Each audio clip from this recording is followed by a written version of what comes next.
Hey Smoothers, how's it going? Today we're going to be looking at all the weird ways that speedrunners have broke LEGO Star Wars 2. This is kind of different from other videos that we've done, but this game holds a special place in my heart from when I was just a young little cardboard box. And I think it's super cool to see games from our childhoods just broken down and destroyed for the sake of speedrunning. Now, to keep this video short, I am only going to be looking at the Super Story speedrun of A New Hope because I don't know how well this video will do on the channel. Maybe if you guys like this kind of video, I'll do the other two super stories of this game, and maybe more games, I don't know. So when the speedrun starts, you'll notice that both characters are being used, but what you might not know is that it is only one person controlling both characters. This is a common technique used in LEGO games for speedrunning them. I can't believe how much skill it takes in order to split your brain between two controllers. That's why you don't see me speedrunning this game. This is T-Fresh. They have the record in almost every category of this game. So just remember, it is only one person playing both characters as we look through the speedrun, and that just adds to how impressive it is. I mean, the benefits are obvious of why one person would want to control both characters, because when the AI is controlling the other character, they're obviously slower and they can't kill anything in the game, so you need to control both of them at the same time in order to be competitive. Now, this first level doesn't have many glitches in it, to be honest.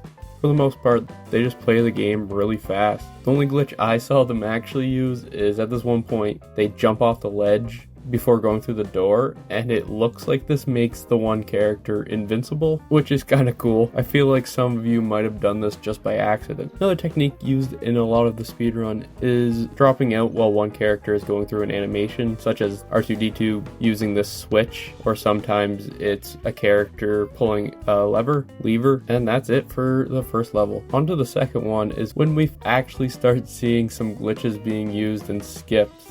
And it's quite surprising how little of the game you actually need to do with all these puzzles if you just use the Jedi and jump over everything. At this one point, they just stack a couple boxes and then jump inside without doing any of the puzzle on the outside. It's insane to me. Once inside, they quickly run over to this corner and get behind these boxes in a weird kind of way, and then they start opening the Xbox menu in order to lag the game and push themselves outside of the map. Once onto the floor, they can just skip this entire area by running all the way to the end. Once they get to C-3PO, you're supposed to have R2-D2 in order to do this puzzle and break him out of the cage, but without R2-D2, there's no way to do that. So instead, if you punch C-3PO and kill him and then enter a new area, C-3PO is out of the cage. You don't need to do that puzzle either. Now, throughout this speedrun, I see them punch C-3PO quite a bit. I don't know if they just hate him. It's possible, but I think C-3PO might be faster if he's not at full health, because his animations change as you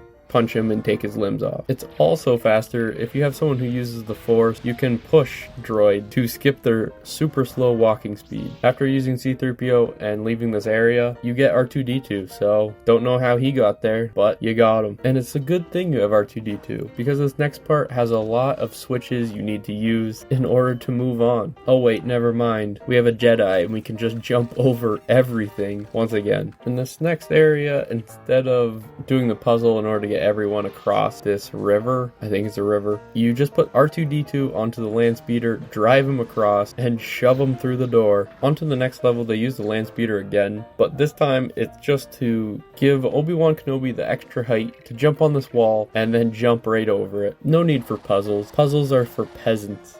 After loading into the next area, they use the speeder again to carry Obi-Wan Kenobi to this one wall. But sadly, there's a gate blocking their path. What are they going to do? They are going to obviously shove Obi-Wan Kenobi into the wall, of course. Once in the wall, he can run around the entire level, basically to the very end. In this next part, you play as Han Solo, and in the speedrun, you are going to utilize his jump roll feature because it is faster than sprinting. I'm sure most of you probably used this when you were playing this game as a kid because it was just fun, really. For this entire level, you are going to be chasing this one spy, but remember when we said puzzles are for peasants, that still remains true. Instead of chasing him like a punk, you jump up onto this wall so you can get extra distance when you jump towards him. And this part surprises me so much. If you do this jump, you can actually run fast enough to get through the gate before it closes, meaning you don't have to do any of the puzzles in this area. You just fully skip it. On to the other side, you continue the chase, jump on one of these giant lizards. I don't know what they're actually called. Don't cancel me. You jump up onto this wall and through the door, and this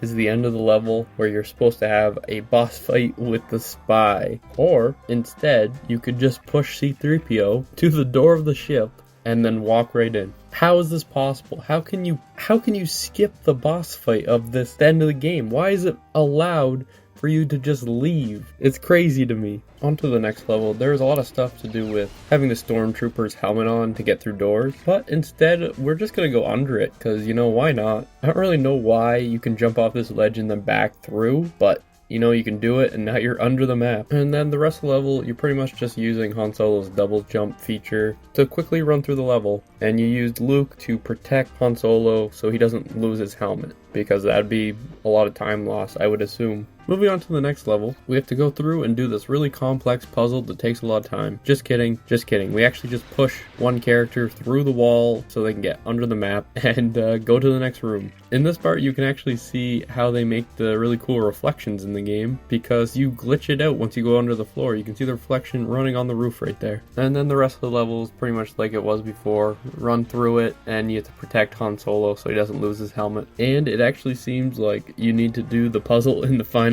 room. We are now a peasant. On to the last level, you actually control an X-Wing and a Y-Wing, which means there won't be as many glitches, right? Well, not exactly. There are a lot of spots you can break through the wall in this level, and it's a lot easier than the other glitches. If you do the one backflip dodge maneuver and then join in as the second player, the ship will spawn in a little further back and you can get over a lot of walls doing this. Once in this one area that you're supposed to use a TIE fighter to get into, it's not exactly loaded right because the game doesn't think you're supposed to be in there. So you can just fly right through the wall to the end of this section. In the next area, it's even easier because if you just fly backwards, you can go through this one wall on the right and then fly to the end of this section. This will initiate the fight with Darth Vader, which you might think, oh, this is going to be at least a little bit of a challenge. No, for this part, you don't actually need to do anything. I don't know. I don't know what to tell you. I don't know why this is a thing, but in the speedrun, they literally just don't move and they never get shot. Is this how it was when we were kids? Like, why do I feel like this was actually difficult? I don't know. I mean, not difficult, but at least, like, there was some sense of urgency. Maybe that's just me. But past that, you shoot all these things, throw the bombs in, and then you have finished this speedrun. After watching this person absolutely destroy this game, basically not even playing it, skipping all the puzzles and stuff, it almost makes me want to go back and play the game properly. So maybe I'll do that. I don't know. How about you? But anyways, I hope you enjoyed this video. Subscribe to support the channel. We really appreciate it, and have a good one.